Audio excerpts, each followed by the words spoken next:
पहा आपल्याला इथं गणित दिलेलं आहे सोडवा म्हणून. इथं काय आहे गणितात 8 अधिक 4 वजा 5 गुणिले 4 भागिले 2 असं केलेलं आहे. मग अशा वेळी काय करायचं तर आपण आधी भागाकार करून घ्यायचा. त्यासाठी पहिलं गणित आहे असं मांडून घ्यायचं इथपर्यंत आणि मग ह्यांचा भागाकार करायचा.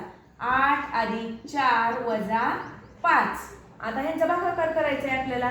कितीचा भाग लागतो बे दोन्ही 4. इथलं आहे असं हे चिन्ह गुणाकाराचं ठेवायचं आणि बे दोन्ही 4 म्हणजे भागाकाराला इथं 2 आला. त्यानंतर पहा पुन्हा आहे असं गणित खाली घ्यायचं इथपर्यंत.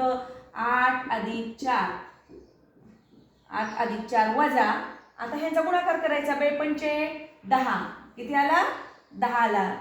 त्यानंतर काय करायचं पुन्हा खाली 8 आणि 4 आता मात्र यांची बेरीज आधी करायची मग वजाबाकी करायची. 8 आणि 4 12 वजा 10. 12तून 10 गेले किती उरले 2 उरले.